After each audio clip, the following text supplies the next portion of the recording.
Barkanmu da warhaka. Wani tarihi da ya kamata ku sani.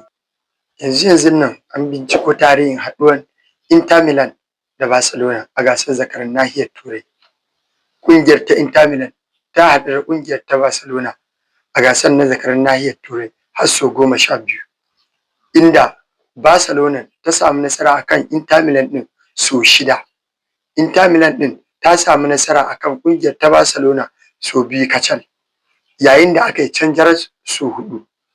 Inter Milan ɗin ta daddage ta zura ma Barcelona ƙwallo har guda 10 a raganta a haɗuwan da suka yi gaba ɗaya sau 12, inda ita kuma Barcelona ta daddage ta zura da ƙwallo har 17 a ragan na Inter Milan a duk haɗuwan da suka yi a haɗuwa wasa 12 a gasar zakarin nahiyar Turai.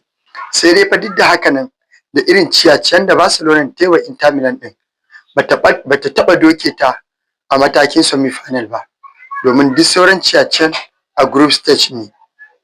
Barcelona sun haɗu da Inter Milan a matakin semi-final sau 1 ne tak a duk haɗuwan da suka yi, inda a gidan na Barcelona ta zura ƙwallo 1 da nema, yayin da aka je can Italy ɗin ita kuma Inter Milan ɗin ta zura ƙwallo 3 da 1. Haka nan dai aka tashi wasan aka tsige Barcelona a wannan matakin. To, bana ma dai ta haɗa.